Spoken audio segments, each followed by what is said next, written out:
state-funded lobbyists we have here in the state of Tennessee.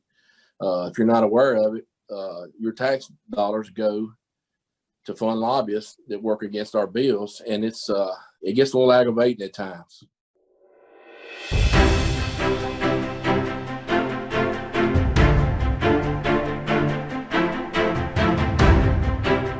Hello, everyone. I'm Brandon Lewis, founder of the Tennessee Conservative, and today I'm joined by Todd Warner, state representative for Marshall and part of Franklin, Lincoln, and Marion counties.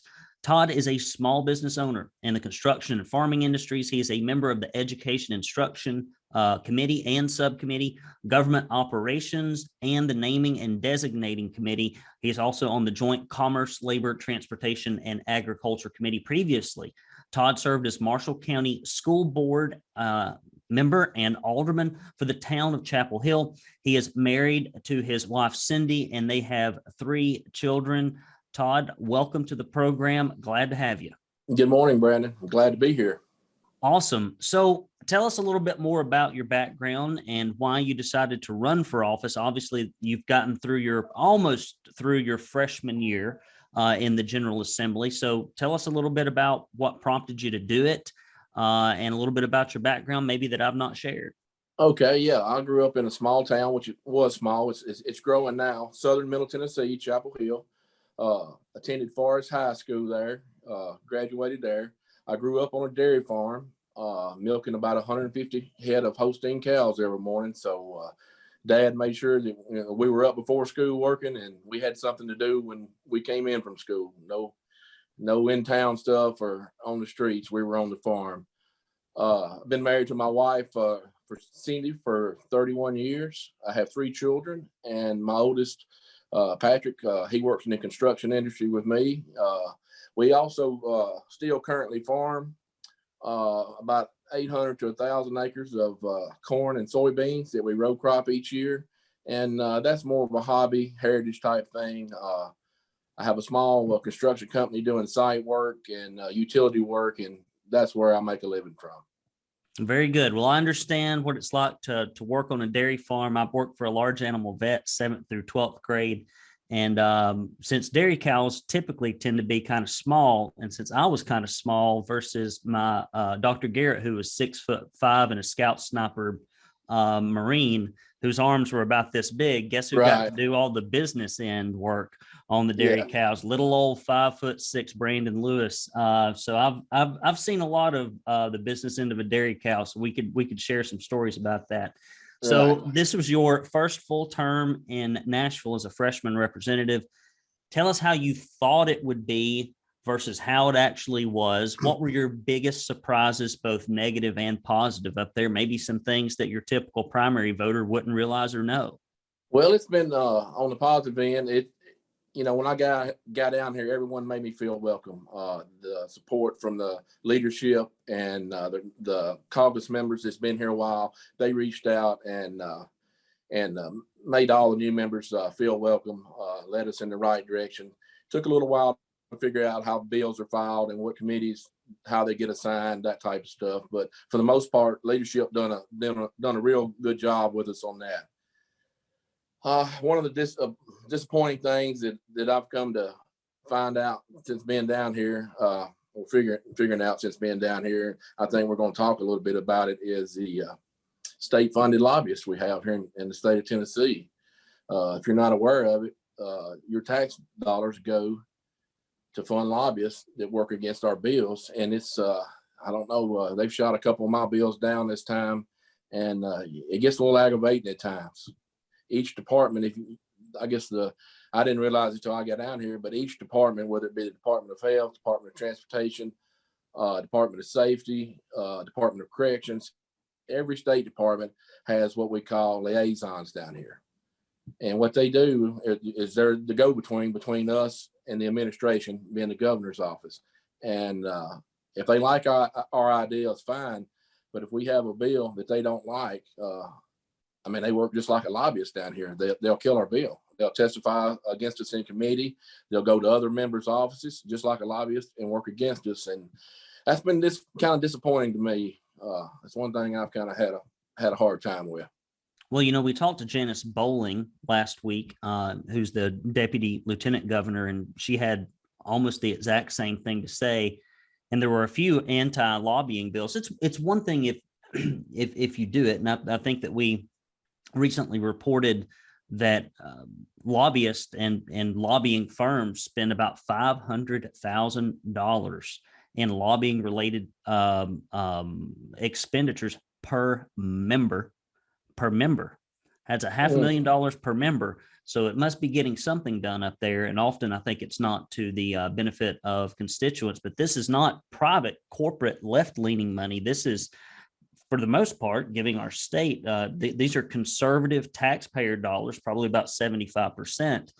And have you seen any type of pattern of behavior? You say that they kill bills. If they lock bills, they'll let them go. If they kill bills, have you seen any commonality between the types of bills that they typically like to kill versus the ones that they seem to be excited about? Not really. It's just, I think it's just what the administration wants to do, whether they like it or whether they don't.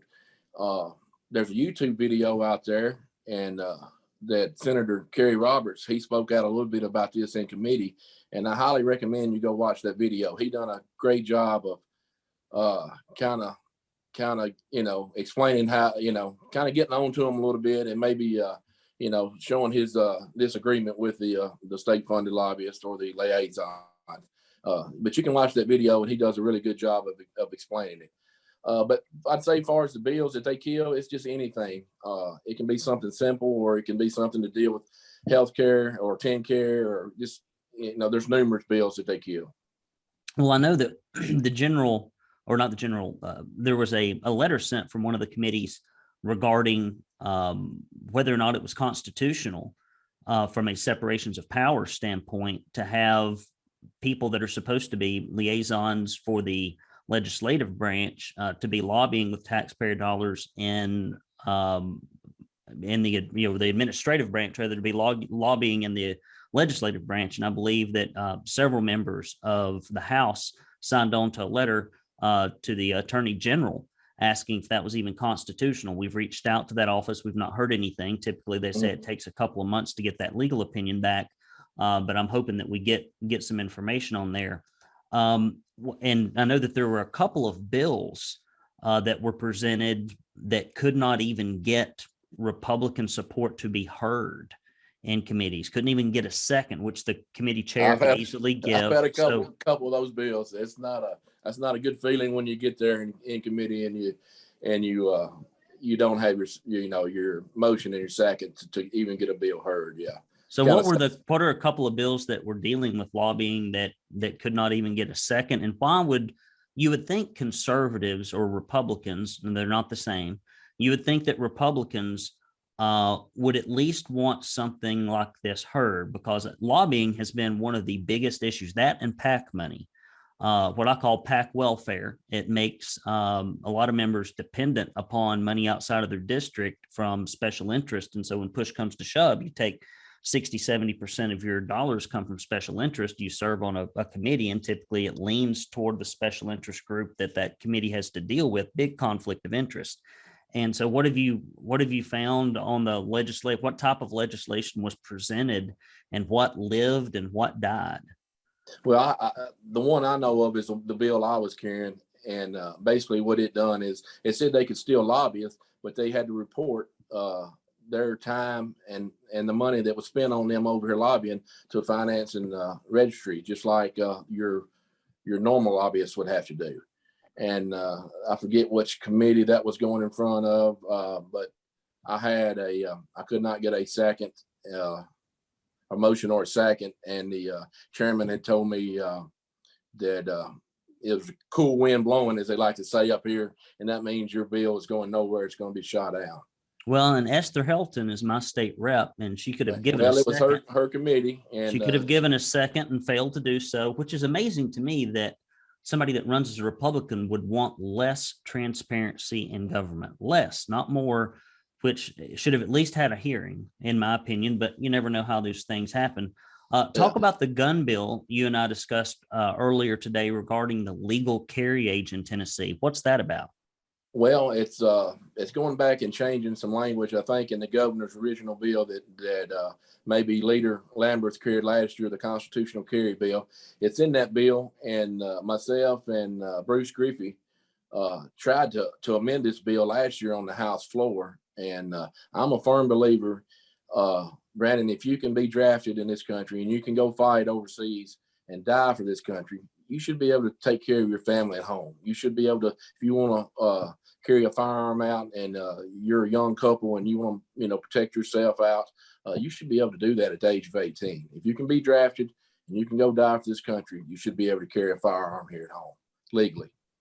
And that's the biggest problem I had with it. There's actually two bills right now. I think Chris Todd has one and Jerry Sexton has the other one. And they're going to do some cleanup to the original, the governor's original constitutional carry bill. Well, and you bring up a couple of things. Number one, Jerry Sexton also read the Taxpayer Lobbyist, a little bit of a riot act. That did not get as much attention, even though we mentioned it. I saw the clip of him doing it in a committee meeting, but I think it was DCS. It had to do with DCS, and I think that was Clay Doggett's committee.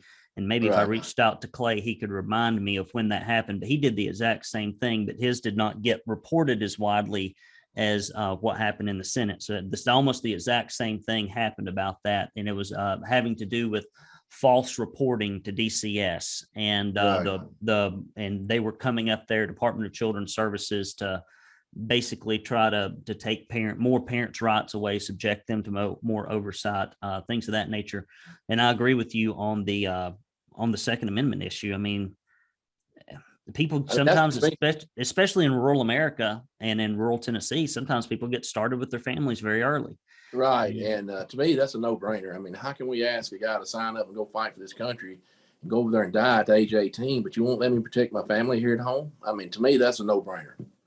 I know you got folks that's going to argue and say, well, you got too many running around here that's never been around a gun. Maybe they need some training, maybe they don't. But growing up in rural Tennessee, my dad kept a firearm in the truck everywhere we went, whether it was shooting groundhogs or if we had a little extra time when we were in a hayfield, we'd target shoot or whatever, So I grew up around the gun, all my life.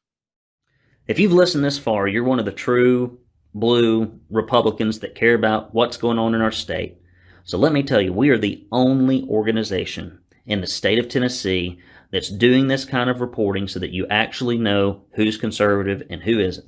So if you would go to TennesseeConservativeNews.com/support, this has been the hardest damn thing I've ever had to raise money for. I've raised money for the Muscular Dystrophy Association, Baylor School, state and local candidates, federal candidates, my fraternity, church, you name it. This thing has been the hardest to get support for because there's no money in keeping people free.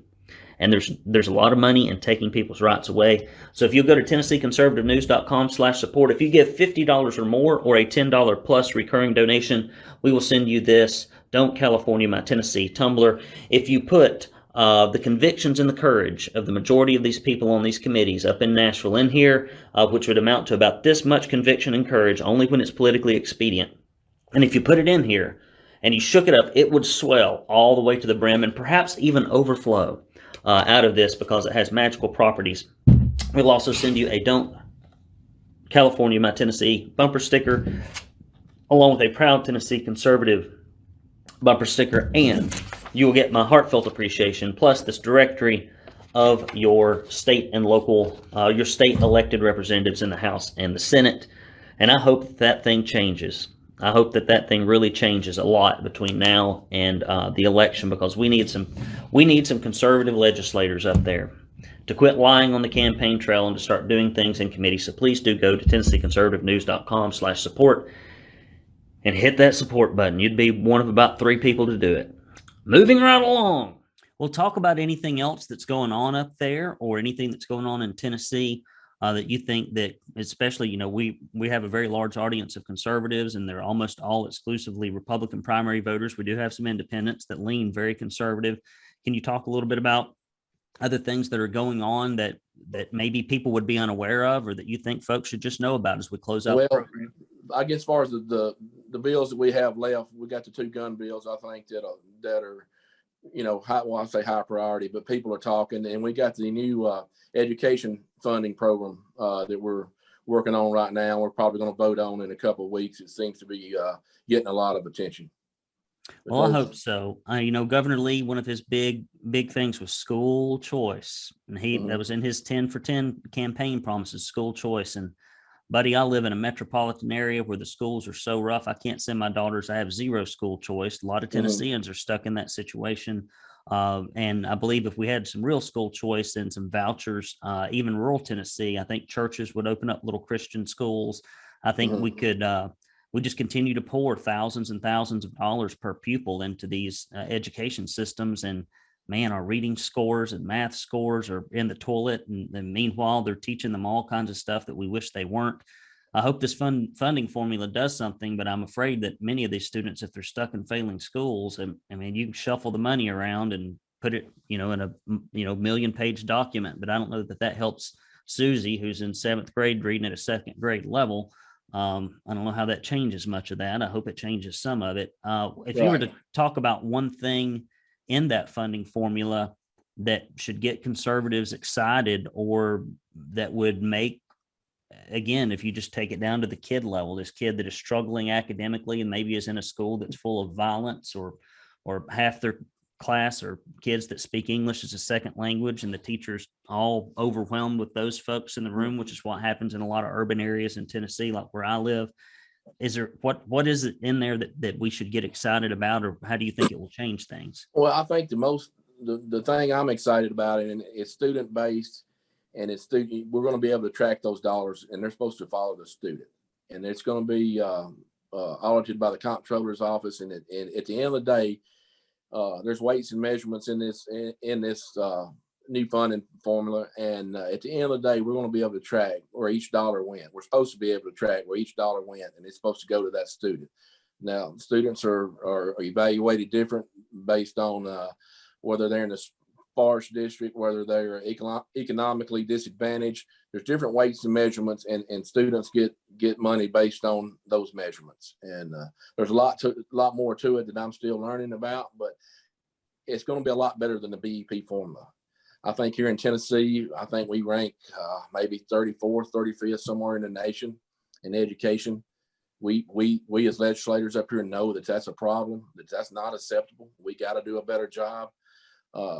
Yet in return, I think our teachers' salaries are in the 40th, down in the 40th, somewhere in that neighborhood. We've got to do better. We've got to pay our teachers more at the end of the day. I mean, I do believe that they deserve a little bit more pay for what they're doing. But I think the governor's throwing an extra $1 billion this year into education. And I think that's going to kind of put some folks on notice. We're going to give this thing a couple of years. And if we can't see some turnaround, we've got to start trying something different. I mean, ranking 34th, 35th, wherever we rank, that's unacceptable to me. Well, and it is a lot of the people on the education committee. I've heard them say the same thing. Well, there's a few things I think that are interesting. Beacon did a report, and I don't know if you're aware of this or not, but only 53% of Tennessee's taxpayer dollars make it into the classroom. The rest of it is gobbled up by useless administration. And so we pay about almost $12,000 per student. And so if you could get $12,000 per student, even times just 6 kids, that's $72,000. You could pay a teacher, maybe put 20% towards administration. Nobody wants to go to a government restaurant. Nobody likes government cheese. Nobody wants to go to the DMV. Nobody wants government health care. But for some reason, we think if we just keep dumping money into government education, that one day it'll magically turn around and be better. And I think that what we really need to do, if we're free market conservatives, is to start focusing on school choice options that will get people out of these government schools. Because I don't know what you could do. Like if you even gave me, said, Brandon, you're in charge of all this, I don't think I could fix it. I think I would be like, well, I think we just need to take, instead of letting the formula follow the student, we'd really just need to let the money follow the student. And I grew up with a dad that couldn't read or write, who'd never been to school, and they're graduating functionally illiterate children all over the state of Tennessee. And it is so sad to take 13 years of a child's life and leave them in a place that's going to leave them economically destitute, and to give them a diploma for it, as if it's, I mean, that, Well, That I'm is I'm amazing. with you on that. If they don't pass, I mean, I'm for and this may sound a little bit mean, but when a kid can't read and write and can't do arithmetic, they can't hold a job down. And when they can't hold a job down, where do they turn? They turn to the streets. They turn to doing something illegal. We're keeping them up in our prisons, and it's really crazy what we spend on prisons. I don't have the numbers in front of me right here in Tennessee, but when we don't educate kids, it usually don't turn out good. So. Yeah, I agree. I think it was Cameron Sexton that brought it up in an interview that I did with him, Speaker Sexton, that most of your male inmates in Tennessee prisons read at a third grade level, and the females read at a fifth grade level. Right. Right. That's exactly And so there's a correct. strong correlation between literacy and crime. And I hope that we can get something done about that. I'll give you the last word. I appreciate you coming on. I appreciate you fighting the conservative fight up there. What do you want to close out with? Well, just thank you, Brandon, and thank Tennesseans. We're in a great state we're in a great spot right now as a state of Tennessee. I think financially, we rank 1 or 2 in the nation. Tennessee's in a great spot, and I'm just going to keep trying to fight the fight, and maybe we can hold that straight and narrow road and stay in number 1 or 2. Excellent. Well, Probably Todd, number 1. Well, Todd, thank you so much for your efforts, especially to clean up a lot of that corruption that's caused by taxpayer-funded lobbying, and for sharing your candid thoughts with us. I appreciate it. And if you enjoy this program and think conservative journalism is important, please go to TennesseeConservativeNews.com and hit that support button so we can bring you these types of news that the liberal media in Tennessee never will. Remember to search Tennessee Conservative wherever you get your podcast. Leave us a 5-star review. It helps. Until next time, I'm Brandon Lewis, signing off. Thank you.